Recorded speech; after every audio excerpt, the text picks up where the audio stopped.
This is the Larry Wilkerson Report on the Real News Network. I'm Sharmini Peres, coming to you from Baltimore.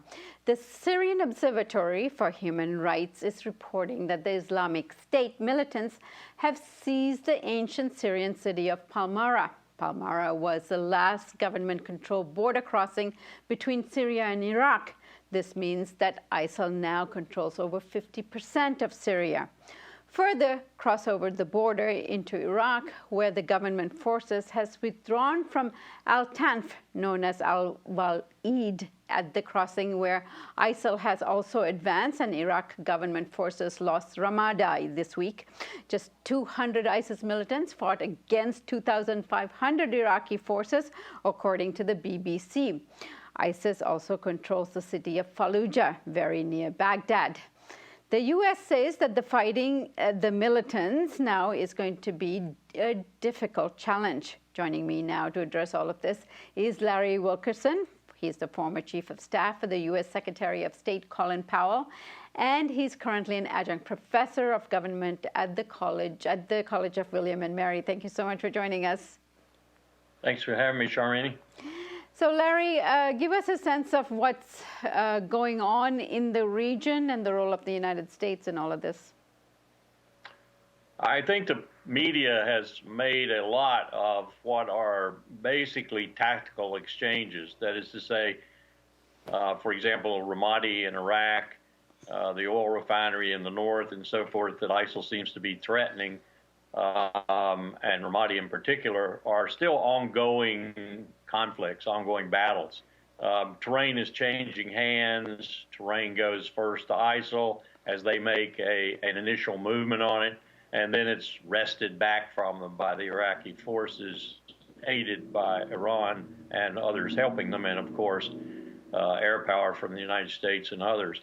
So the media makes a lot of these tactical exchanges of territory that probably shouldn't be made, because in the strategic scheme of things, it's looking more and more like a stalemate, particularly in Iraq.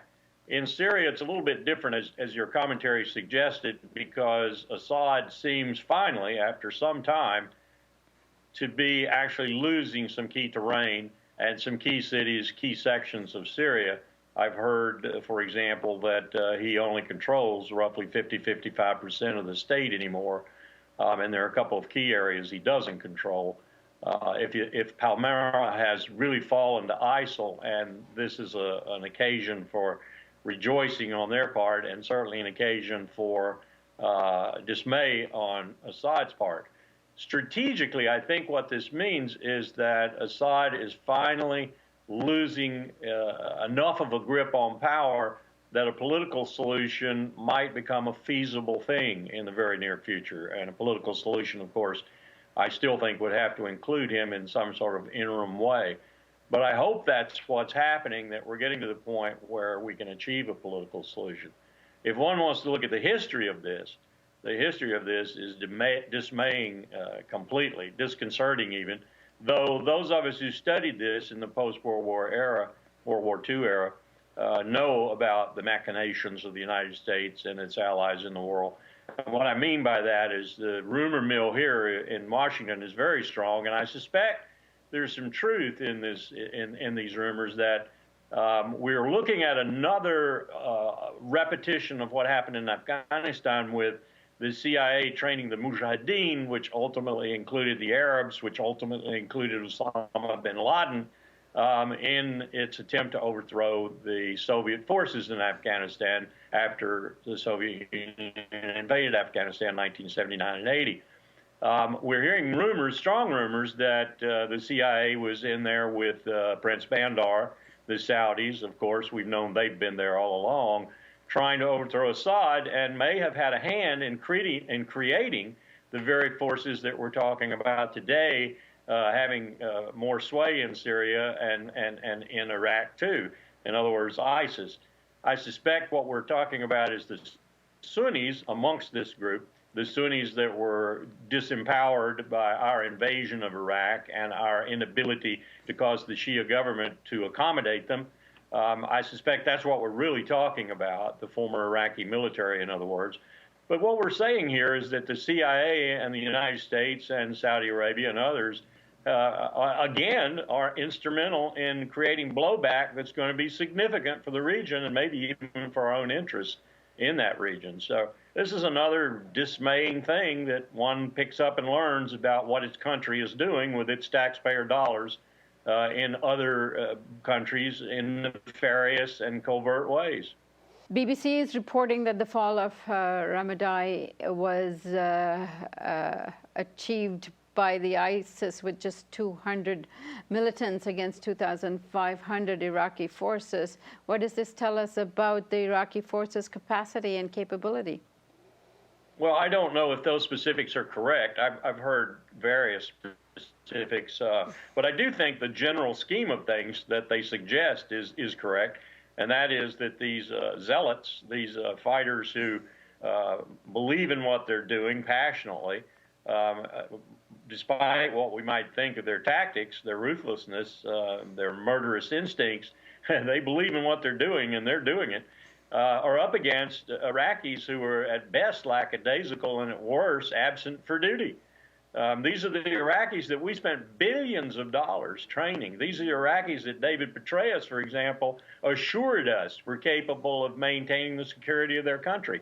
And this hogwash about time having expired between when Bush left the administration and Obama took over and the United States left Iraq and so forth is just that, it's hogwash. You either train and educate and build and institutionalize an army that can do the security tasks of its country, or you don't. It doesn't atrophy in the short time that has elapsed since we left Iraq. So we're looking at a situation where we didn't do a very good job of training them. I don't fault us to any great extent for that. I had to train these people when they were our allies. I had to train them when I was in the Army, when they were our allies. And I can tell you, they're not the best soldiers in the world. They're not the most trainable people in the world with regard to soldiering. Maybe that's to their credit. I don't know. But they're not the best soldiers in the world. And so it may take 100,000 Iraqis to defeat 2,000 of these very passionate zealots who are very intent and very focused on what they're doing.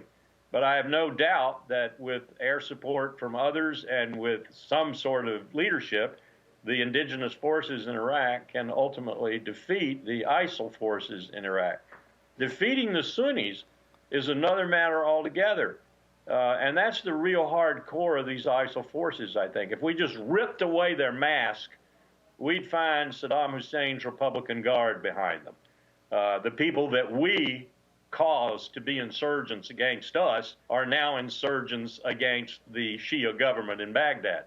And that's going to be a different matter if we can't persuade, if we can't attract some of them back to being in the political scheme, in the power scheme in Iraq, and therefore not to fight, not to be guerrillas, not to be insurgents, then we've got a real problem in Iraq for a long time to come.